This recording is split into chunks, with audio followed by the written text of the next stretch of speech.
MIT ಪದವಿ college ಇಂದು ಮಹತ್ತರ ಘಟ್ಟವೊಂದಕ್ಕೆ ಅಡಿಯಿಟ್ಟಿದೆ. PCA ವಿದ್ಯಾರ್ಥಿಗಳ ಮೊದಲ ತಂಡ ಶೈಕ್ಷಣಿಕವಾಗಿ ಫಸಲು ಪಡೆಯುವ ಸುಗ್ಗಿ ಕಾಲ ಇದಾಗಿದೆ. ಹಿರಿಯ ವಿದ್ಯಾರ್ಥಿಗಳಿಗೆ ಬೀಳ್ಕೊಡುಗೆ ನೀಡುವುದರ ಮೂಲಕ ಕಿರಿಯ ವಿದ್ಯಾರ್ಥಿಗಳಿಗೆ ದಾರಿದೀಪವಾಗುವ ಸುದಿನವಿದು. ಈ ತತ್ಸಂಪ್ರದಾಯವೇ ನಮ್ಮ ಹೆಮ್ಮೆಯ ಮಿತ್ರೋತ್ಸವ. ಇದರ ಅಂಗವಾಗಿ ಸಾಂಸ್ಕೃತಿಕ ಹಾಗೂ ಕ್ರೀಡಾ ಸ್ಪರ್ಧೆಗಳು ಏರ್ಪಡಾಗಿದ್ದು ವಿದ್ಯಾರ್ಥಿಗಳು ವಿಜಯೋತ್ಸವದ ಸಂಭ್ರಮದಲ್ಲಿದ್ದಾರೆ. ಇಂತಹ ಅಮೃತ ಗಳಿಗೆಯಲ್ಲಿ ಎಲ್ಲ ವಿದ್ಯಾರ್ಥಿಗಳು ಮುಂಬರುವ ಪರೀಕ್ಷೆಗಳಲ್ಲಿ ಜಯಶೀಲರಾಗಬೇಕೆಂದು ನಾವೆಲ್ಲರೂ ಈ ವೇದಿಕೆಯ ಮೂಲಕ ಶುಭ ಹಾರೈಸುತ್ತೇವೆ. ಈ ಸುಸಂದರ್ಭವನ್ನು ಬಳಸಿಕೊಂಡು ನಮ್ಮ ಸಂಸ್ಥೆಯ ಆಡಳಿತ ಮಂಡಳಿಗೆ ತಮ್ಮೆಲ್ಲರ ಪರವಾಗಿ ಹೃತ್ಪೂರ್ವಕ ಕೃತಜ್ಞತೆಗಳನ್ನು ಸಲ್ಲಿಸಲು ಬಯಸುತ್ತೇನೆ. ಅದಕ್ಕೆ ಕಾರಣ ಇಷ್ಟೇ, ನಮ್ಮ ಕಾಲೇಜಿಗೆ ಬಸ್ ವ್ಯವಸ್ಥೆ ಎಲ್ಲ ಕಾರ್ನರ್ಗಳಿಂದ ಇದೆ. ಹಾಗಾಗಿ ಸುಮಾರು 13 ತಾಲೂಕುಗಳಿಂದ ಬಸ್ ವ್ಯವಸ್ಥೆ ಇದ್ದು 95ಕ್ಕೂ ಹೆಚ್ಚು ಬಸ್ ಎಲ್ಲ ತಾಲೂಕು ಹೆಡ್ಕ್ವಾರ್ಟರ್ಗಳಿಂದ ಬರ್ತಕ್ಕಂಥ ಎಲ್ಲ ಗ್ರಾಮೀಣ ವಿದ್ಯಾರ್ಥಿಗಳಿಗೆ ಉಪಯೋಗ ಆಗಲಿಕ್ಕೆ ನಮ್ಮ ಸಂಸ್ಥೆಯವರು ನಡೆಸ್ತಕ್ಕಂಥ ಈ ವ್ಯವಸ್ಥೆಯಲ್ಲಿ ಇಂಜಿನಿಯರಿಂಗ್ ವಿದ್ಯಾರ್ಥಿಗಳಿಗೆ ಸುಮಾರು ನೀವು ಸೇರಿದಾಗ 2022ರಲ್ಲಿ ಸುಮಾರು 25,000 ರೂಪಾಯಿ ಬಸ್ ಫೀಸ್ ಇದ್ದು, ಅಂಥದನ್ನು ನಮ್ಮ PCA ವಿದ್ಯಾರ್ಥಿಗಳಿಗೆ 10,000 ರೂಪಾಯಿ ಪ್ರತಿಯೊಬ್ಬರಿಗೂ ಕಡಿಮೆ ಮಾಡಿ 15,000 ರೂಪಾಯಿ ಬಸ್ ಫೀಸನ್ನು ತಗೊಂಡ್ವಿ.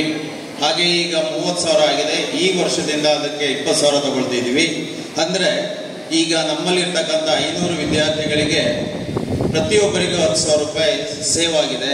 ಹಾಗೆ 500 ವಿದ್ಯಾರ್ಥಿಗಳಿಗೆ 10,000ದಂತೆ ಸುಮಾರು 50 ಲಕ್ಷ ರೂಪಾಯಿಗಳ ಸಂಸ್ಥೆ ವತಿಯಿಂದ ಎಲ್ಲ ಪೋಷಕರಿಗೆ ಉಳಿತಾಯ ಆಗಿದೆ ಅಂತ ಹೇಳಲು ಇಚ್ಛೆಪಡುತ್ತೇನೆ.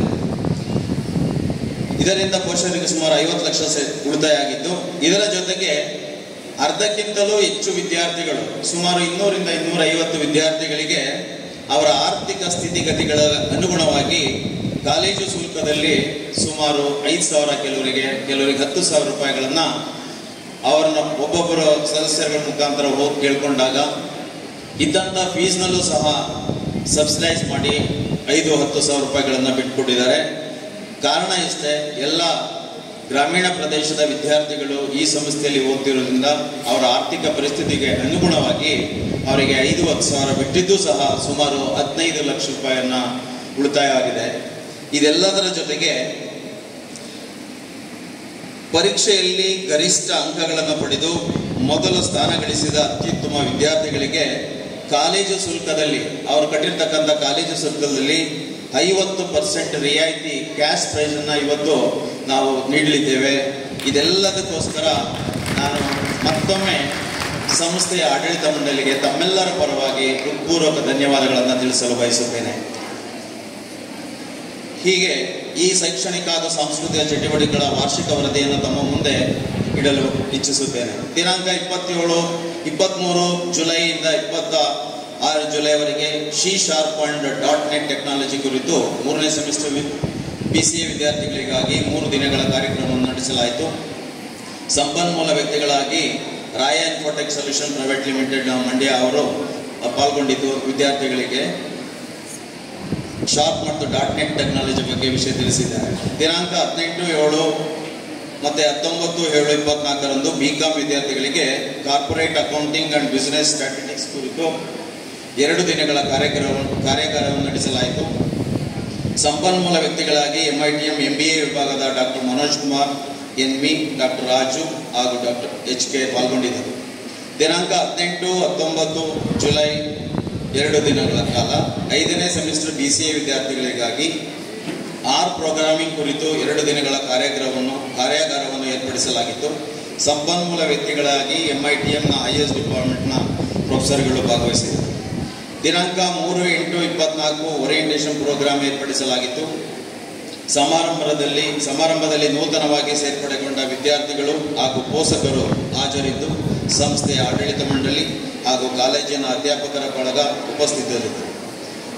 ಕಾಲೇಜಿನಲ್ಲಿ ಮಿತ್ರವಾಣಿ ಎಂಬ ಸುದ್ದಿ ಪತ್ರಿಕೆಯನ್ನು ಬಿಡುಗಡೆಗೊಳಿಸಿ ಹಾಗೂ NSS ಘಟಕವನ್ನು ಉದ್ಘಾಟಿಸಲಾಯಿತು. ದಿನಾಂಕ 4/8/24ರಂದು ಕನ್ನಡ ವಿಶೇಷ ಉಪನ್ಯಾಸ ಮಾಲಿಕೆ ಅಡಿಯಲ್ಲಿ ಆಧುನಿಕ ತಂತ್ರಜ್ಞಾನ ಮತ್ತು ಸವಾಲುಗಳು ವಿಷಯವನ್ನು ಕುರಿತು ಉಪನ್ಯಾಸ ಮತ್ತು ಸಂವಾದ ಕಾರ್ಯಕ್ರಮ ಏರ್ಪಡಿಸಲಾಗಿತ್ತು. ಸಂಪನ್ಮೂಲ ವ್ಯಕ್ತಿಗಳಾಗಿ ಸರ್ಕಾರಿ ಪ್ರಥಮ ದರ್ಜೆ ಕಾಲೇಜಿನ ಕನ್ನಡ ಪ್ರಾಧ್ಯಾಪಕರಾದ ಡಾಕ್ಟರ್ ಡಿ ಪುರುಷೋತ್ತಮರವರು ಪಾಲ್ಗೊಂಡಿದ್ದರು. ಹಾಗೆ 6-8-24ರಿಂದ 9-8-24ರವರೆಗೆ ಮೊದಲ ವರ್ಷದ ವಿದ್ಯಾರ್ಥಿಗಳಿಗೆ ಓರಿಯೆಂಟೇಷನ್ ಇಂಡಕ್ಷನ್ ಪ್ರೋಗ್ರಾಂ ಏರ್ಪಡಿಸಲಾಗಿದೆ. ದಿನಾಂಕ 21-8-24ರಂದು ವೋಡಾಫೋನ್ ಇಂಡಿಯಾ ಲಿಮಿಟೆಡ್ ಸಹಯೋಗದೊಂದಿಗೆ 2ನೇ ವರ್ಷದ BCA ಮತ್ತು BCom ವಿದ್ಯಾರ್ಥಿಗಳಿಗೆ ಅವೇರ್ನೆಸ್ ಪ್ರೋಗ್ರಾಮ್ ಆನ್ EMF ಜಾಗೃತಿ ಕಾರ್ಯಕ್ರಮವನ್ನು ಆಯೋಜಿಸಲಾಗಿತ್ತು. ಬೆಂಗಳೂರಿನ ಟೆಲಿಕಾಂ ವಿಭಾಗದ ಸಹಾಯಕ ನಿರ್ದೇಶಕರಾದ ಶ್ರೀ ವೇಣುಗೋಪಾಲ್ ಅವರು ಪಾಲ್ಗೊಂಡಿದ್ದರು. ದಿನಾಂಕ 21-8-24ರಂದು ವಾಣಿಜ್ಯ ವಿಭಾಗದ ವಿದ್ಯಾರ್ಥಿಗಳಿಗಾಗಿ AdMat ಕಾಂಪಿಟೇಷನ್ ನಡೆಸಲಾಗಿತ್ತು. ಅದರ ಪ್ರಶಸ್ತಿ ವಿಜೇತರಿಗೆ ಇಂದು ಪ್ರಶಸ್ತಿಯನ್ನು ನೀಡಲಾಗುತ್ತದೆ. ದಿನಾಂಕ 29-8-24, 30-8-24 ಹಾಗೂ 7-11-24 3 ದಿನಗಳಂದು ಇಂಡಸ್ಟ್ರಿಯಲ್ ವಿಸಿಟ್ ಟು GTTC ಕೈಗಾರಿಕಾ ಭೇಟಿ ಮಾಡಲಾಗಿತ್ತು. ಮೊದಲ ವರ್ಷದ BCA ಮತ್ತು BCom ವಿದ್ಯಾರ್ಥಿಗಳಿಗೆ ಮೈಸೂರಿನಲ್ಲಿರುವ government tools room and training ಸೆಂಟರ್ಗೆ ಭೇಟಿ ನೀಡಿದ್ದೆವು. ದಿನಾಂಕ 4-9-24ರಂದು ಸೆಷನ್ ಪ್ರಾಜೆಕ್ಟ್ ವರ್ಕ್ ಕುರಿತು 5ನೇ ಸೆಮಿಸ್ಟರ್ನಲ್ಲಿ BCA ವಿದ್ಯಾರ್ಥಿಗಳಿಗಾಗಿ ಅಧಿವೇಶನವನ್ನು ಆಯೋಜಿಸಲಾಗಿತ್ತು. ಸಂಪನ್ಮೂಲ ವ್ಯಕ್ತಿಗಳಾಗಿ MITM ಸಹಾಯಕ ಪ್ರಾಧ್ಯಾಪಕರಾದ ಎಲೆಕ್ಟ್ರಾನಿಕ್ಸ್ ಡಿಪಾರ್ಟ್ಮೆಂಟ್ನಿಂದ ಡಾಕ್ಟರ್ ಬಾಲಕೃಷ್ಣ ಕೆ ಅವರು ಪಾಲ್ಗೊಂಡಿದ್ದರು. ಅಂದರೆ 6ನೇ ಸೆಮಿಸ್ಟರ್ಗೆ ಹೋಗೋಕ್ಕೂ ಮುಂಚೆ ಅವರಿಗೆ ಪ್ರಾಜೆಕ್ಟ್ ಅಂತ ಹೇಗೆ ಮಾಡಬೇಕು ಅನ್ನೋದ್ರ ಬಗ್ಗೆ ಒಂದು ಕಾರ್ಯಕ್ರಮವನ್ನು ಏರ್ಪಡಿಸಿದರು. ದಿನಾಂಕ 24-9-24ರಂದು NSS ಡೇ ಆಚರಿಸಲಾಯಿತು. ಪ್ಲಾನೆಟ್ಸ್ ವರ್ಸಸ್ ಪ್ಲಾಸ್ಟಿಕ್ ಕುರಿತು ಕಾಲೇಜಿನ ಪ್ರಿನ್ಸಿಪಾಲ್ ನಾನು ಮತ್ತು ರಾಷ್ಟ್ರೀಯ ಸೇವಾ ಸಂಯೋಜನೆಯ ಕುರಿತು NSS ಕಾರ್ಯಕ್ರಮ ಅಧಿಕಾರಿಗಳಾದ ಶ್ರೀ ಕಿರಣ್ ಕುಮಾರ್, ಶಿವರಾಜ್ GD, ಮಹಾದೇವ್ KM ಹಾಗೂ ಹೇಮಲತಾ ಮಾಹಿತಿ ನೀಡಿದ್ದರು. ದಿನಾಂಕ 25-9-24ರಂದು ಸೆಷನ್ ಪ್ರಾಜೆಕ್ಟ್ ವರ್ಕ್ ಕುರಿತು 5ನೇ ಸೆಮಿಸ್ಟರ್ನ BCA ವಿದ್ಯಾರ್ಥಿಗಳಿಗಾಗಿ 2ನೇ ಕಾರ್ಯಕ್ರಮವನ್ನು ಆಯೋಜಿಸಲಾಗಿತ್ತು. ಸಂಪನ್ಮೂಲ ವ್ಯಕ್ತಿಗಳಾಗಿ MITM MCA ಪ್ರಾಧ್ಯಾಪಕರಾದ ಪ್ರೊಫೆಸರ್ ಮಂಜುನಾಥ್ B ಅವರು ಪಾಲ್ಗೊಂಡಿದ್ದರು. ದಿನಾಂಕ 29-9-24ರಂದು ಪರ್ಫಾರ್ಮೆನ್ಸ್ ಇನ್ ಯುವ ದಸರಾ ಕಾರ್ಯಕ್ರಮದಲ್ಲಿ ಕಾಲೇಜಿನ ವಿದ್ಯಾರ್ಥಿಗಳ ತಂಡ ಪಾಲ್ಗೊಂಡು ನೃತ್ಯ ಪ್ರದರ್ಶನ ನೀಡಿ ಪ್ರೇಕ್ಷಕರನ್ನು ರಂಜಿಸಿ ಸಂಸ್ಥೆಗೆ ಕೀರ್ತಿ ತಂದಿದ್ದಾರೆ. ದಿನಾಂಕ 16-10-24ರಂದು 5ನೇ ಸೆಮಿಸ್ಟರ್ BCA ವಿದ್ಯಾರ್ಥಿಗಳಿಗಾಗಿ session on education and careers by world wide education and careers ಉನ್ನತ ವ್ಯಾಸಂಗ ವಿಶ್ವಾದ್ಯಂತ ಶಿಕ್ಷಣ ಮತ್ತು ವೃತ್ತಿ ಜೀವನ ಕುರಿತು ಅಧಿವೇಶನ ಏರ್ಪಡಿಸಲಾಗಿತ್ತು. ದಿನಾಂಕ 5-11-24ರಂದು ಮೈಸೂರು ವಿಶ್ವವಿದ್ಯಾಲಯದ ಕ್ರೀಡಾಕೂಟದಲ್ಲಿ ನಮ್ಮ ಕಾಲೇಜಿನ ವಿದ್ಯಾರ್ಥಿಗಳು ಭಾಗವಹಿಸಿದರು. ದಿನಾಂಕ 8-11-24ರಂದು ಕನ್ನಡ ರಾಜ್ಯೋತ್ಸವ ಸಂಭ್ರಮಾಚರಣೆಯನ್ನು ಅದ್ದೂರಿಯಾಗಿ ಏರ್ಪಡಿಸಲಾಗಿತ್ತು. ಮುಖ್ಯ ಅತಿಥಿಗಳಾಗಿ ಸಂಸ್ಕಾರ ಭಾರತಿ ಕರ್ನಾಟಕ ದಕ್ಷಿಣ ಪ್ರಾಂತ್ಯದ ಅಧ್ಯಕ್ಷರು, ಚಲನಚಿತ್ರ ನಟ, ಶ್ರೇಷ್ಠ ನಿರ್ದೇಶಕರೂ ಆದ ಶ್ರೀ ಕೆ ಸುಚೇಂದ್ರ ಪ್ರಸಾದ್ ಭಾಗವಹಿಸಿದ್ದರು. ವಿದ್ಯಾರ್ಥಿಗಳಿಗೆ 3000 ವರ್ಷಕ್ಕೂ ಮಿಗಿಲಾದ ಇತಿಹಾಸವಿರುವ ಕನ್ನಡ ಭಾಷೆಯ ಪ್ರಾಚೀನತೆ ಹಾಗೂ ಭಾಷಾಭಿಮಾನ ಮತ್ತು ಭಾರತೀಯ ಸಂಸ್ಕೃತಿಯನ್ನು ಕುರಿತು ಸುದೀರ್ಘ ಮಾಹಿತಿ ನೀಡಿದರು. ಸಂಸ್ಥೆಯ ಅಧ್ಯಕ್ಷರಾಗಿದ್ದ ಡಾಕ್ಟರ್ S. ಮುರಳಿ ಸರ್ ಕರ್ನಾಟಕದ ಇತಿಹಾಸವನ್ನು ಕುರಿತು ಮಾತನಾಡಿದರು. ಕಾರ್ಯದರ್ಶಿಗಳಾದ ಟಿ ವಾಸುದೇವ್ ಸರ್, MITM ಪ್ರಾಂಶುಪಾಲ ಆದ doctor Naresh Kumar VG sir ಅವರು ಪಾಲ್ಗೊಂಡಿದ್ದರು. ದಿನಾಂಕ 9-11-24ರಂದು ವಿದ್ಯಾರ್ಥಿಗಳ ಹಾಜರಾತಿ ನಮೂದಿಸಲು ಹೊಸ ERP ಕುರಿತು ಅಧಿವೇಶನ ನಡೆಸಿ ಸಂಪನ್ಮೂಲ ವ್ಯಕ್ತಿಗಳು ಎಲ್ಲ ಅಧ್ಯಾಪಕರಿಗೆ ತರಬೇತಿ ನೀಡಿದರು.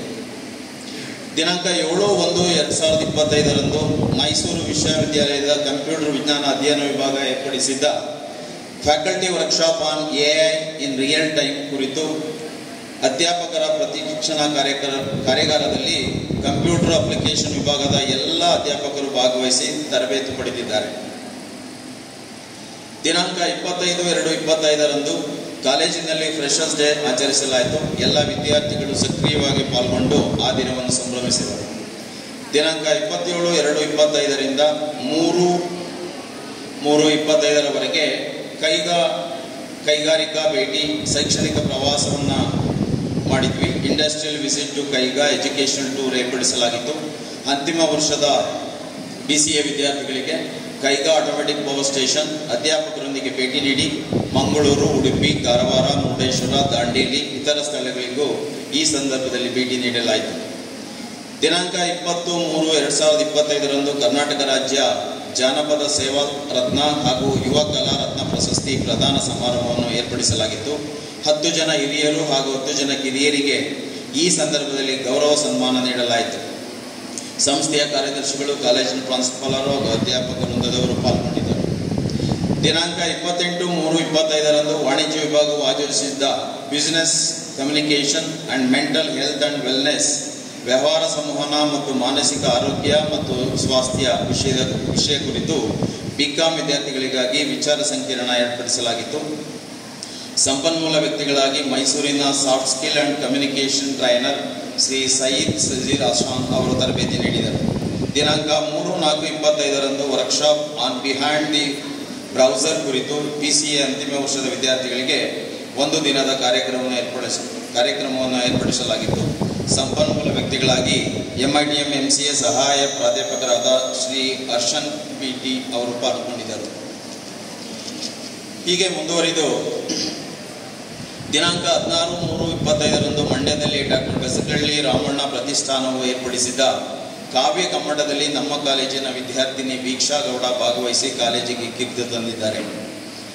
ದಿನಾಂಕ 20-8-24 ಮತ್ತು 25-8-25 ಕರ್ನಾಟಕ ಗಾಂಧಿ ಸ್ಮಾರಕ ನಿಧಿ ಬೆಂಗಳೂರಿನ ಗಾಂಧಿ ಭವನದಲ್ಲಿ ಏರ್ಪಡಿಸಿದ 21ನೇ ಶತಮಾನಕ್ಕೆ ಮಹಾತ್ಮ ಗಾಂಧಿ ಎಂಬ ಅಂತಾರಾಷ್ಟ್ರೀಯ ವಿಚಾರ ಸಂಕಿರಣದಲ್ಲಿ ಹಾಗೂ ಮೈಸೂರು ವಿಶ್ವವಿದ್ಯಾಲಯದ ರಾಷ್ಟ್ರೀಯ ಸೇವಾ ಯೋಜನೆಯಡಿಯಲ್ಲಿ 23-12-24 27-12-24 ಏರ್ಪಡಿಸಿದ್ದ NSS ಕಾರ್ಯಕ್ರಮ ಅಧಿಕಾರಿಗಳ ತರಬೇತಿ ಕಾರ್ಯಕ್ರಮದಲ್ಲೂ ಭಾಗವಹಿಸಿದ ನಮ್ಮ ಕಾಲೇಜಿನ NSS ಕಾರ್ಯಕ್ರಮ ಅಧಿಕಾರಿಗಳಾದ ಶ್ರೀ GD ಶಿವರಾಜ್ ಅವರು ಸಂಸ್ಥೆಗೆ ಕೀರ್ತಿ ತಂದಿರುವುದು ಹೆಮ್ಮೆಯ ವಿಷಯವಾಗಿದೆ. ಇದಲ್ಲದೆ ನಮ್ಮ ಕೊನೆಯ ವರ್ಷದ PCA ವಿದ್ಯಾರ್ಥಿಗಳು ಸುಮಾರು 90ಕ್ಕಿಂತ ಹೆಚ್ಚು CGPA ಹೊಂದಿರತಕ್ಕಂಥ ವಿದ್ಯಾರ್ಥಿಗಳು, ಅವರಿಗೆ ಇವತ್ತು ಹೈಯೆಸ್ಟ್ ತೆಗೆದಿರತಕ್ಕಂಥ ಒಬ್ಬ ವಿದ್ಯಾರ್ಥಿಗೆ ಅವರ ಫೀಸಿನ ಅರ್ಧ ಭಾಗವನ್ನು ಕ್ಯಾಶ್ ಪ್ರೈಸ್ ಆಗಿ ಕೊಡುವುದಕ್ಕೆ ಆಡಳಿತ ಮಂಡಳಿ ಒಪ್ಪಿದೆ. ಅವರಿಗೆ ತಮ್ಮೆಲ್ಲರ ಪರವಾಗಿ ಹೃತ್ಪೂರ್ವಕ ಧನ್ಯವಾದಗಳನ್ನು ಹೇಳ್ತಾರೆ. ಹಾಗೆ 2ನೇ ವರ್ಷದ ವಿದ್ಯಾರ್ಥಿಗಳು ಸುಮಾರು ಜನ 9.34 9.01 9ಕ್ಕಿಂತ ಜಾಸ್ತಿ CGPA ಹೊಂದಿರತಕ್ಕಂಥ ವಿದ್ಯಾರ್ಥಿಗಳ ಲಿಸ್ಟನ್ನು ಹಾಕಿದ್ದೇವೆ. ಫ್ಯೂಚರ್ ರ್ಯಾಂಕ್ ಹೋಲ್ಡರ್ಸ್ ಅಂತ ಎಕ್ಸ್ಪೆಕ್ಟೇಷನ್ ಇದೆ, ಅಚೀವ್ ಆಗುವಂಥ ಎಲ್ಲ ಲಕ್ಷಣಗಳಿದೆ. ಹಾಗಾಗಿ ತಮ್ಮೆಲ್ಲರ ಪರವಾಗಿ ಸಂಸ್ಥೆಗೆ ಇದರ ಜೊತೆಗೆ ಶಾರ್ಟ್ ಲಿಸ್ಟ್ ಪ್ಲೇಸ್ಮೆಂಟ್ ಟ್ರೈನಿಂಗ್ ಬಗ್ಗೆ ಸಾಕಷ್ಟು ಬಾರಿ ನಮ್ಮ ಪ್ಲೇಸ್ಮೆಂಟ್ ಡಿಪಾರ್ಟ್ಮೆಂಟಿನ ಸಹಯೋಗದೊಂದಿಗೆ ತಮ್ಮೆಲ್ಲರಿಗೆ ಪ್ಲೇಸ್ಮೆಂಟನ್ನು ಬಗ್ಗೆ ವಿಚಾರ ಸಂಕಿರಣಗಳನ್ನ ಏರ್ಪಡಿಸಿ, ಹಾಗೆ ಶಾರ್ಟ್ ಲಿಸ್ಟ್ ಆಗಿರ್ತಕ್ಕಂಥ TCS ಡ್ರೈವ್ನಲ್ಲಿ ಸುಮಾರು 11 ಜನ ಇಬ್ಬರು ವೆಯ್ಟಿಂಗ್ ಲಿಸ್ಟಲ್ಲಿದ್ದಾರೆ. ಹಾಗೆ ಇನ್ಫೋಸಿಸ್ ಎಕ್ಸಾಮನ್ನು ಸುಮಾರು 33 ವಿದ್ಯಾರ್ಥಿಗಳು ಬರೆದಿದ್ದು ಅದರ ರಿಸಲ್ಟ್ಗೋಸ್ಕರ ವೆಯ್ಟ್ ಮಾಡ್ತಿದ್ದೇವೆ. ಹಾಗೆ ಇನ್ನೊಂದು ಲಾಂಚ್ಡ್ ಕಂಪ್ನಿನಲ್ಲಿ ಸೆಲೆಕ್ಟ್ ಆಗಿರ್ತಕ್ಕಂಥ 5 ಜನ ವಿದ್ಯಾರ್ಥಿಗಳ ಹೆಸರುಗಳನ್ನು ಹಾಕಿದ್ದೇವೆ. ಹಾಗೆ ಎಲ್ಲ ರೀತಿಯಲ್ಲೂ ಎಲ್ಲ ವಿಷಯಗಳಲ್ಲಿ ಕ್ರೀಡಾ ಚಟುವಟಿಕೆ ಇರ್ಬೋದು, ಮತ್ತು ಪಠ್ಯಕ್ರಮ ಇರ್ಬೋದು, ಹಾಗೆ ಪ್ಲೇಸ್ಮೆಂಟ್ ಎಲ್ಲ ರಂಗದಲ್ಲೂ ಟೂರ್ ಇರ್ಬೋದು, ವಿಸಿಟ್ ಆಫ್ ಇಂಡಸ್ಟ್ರಿ ಇರ್ಬೋದು, ಎಲ್ಲ ರೀತಿಯಲ್ಲಿ ಮ್ಯಾನೇಜ್ಮೆಂಟ್ನ ಸಹಕಾರದೊಂದಿಗೆ ನನ್ನೆಲ್ಲ ಸಹಪಾಠಿಗಳ ಸಹಕಾರದೊಂದಿಗೆ ವಿದ್ಯಾರ್ಥಿಗಳಿಗೆ ಹೆಚ್ಚಿನ ಮಾರ್ಗದರ್ಶನ ನೀಡುತ್ತಿರುವ ಈ ಸಂಸ್ಥೆಗೆ ನಮ್ಮೆಲ್ಲರ ಪರವಾಗಿ ಧನ್ಯವಾದಗಳನ್ನು ಹೇಳಿ ನನ್ನ ಮಾತನ್ನು ಮುಗಿಸ್ತೇನೆ. Thank you.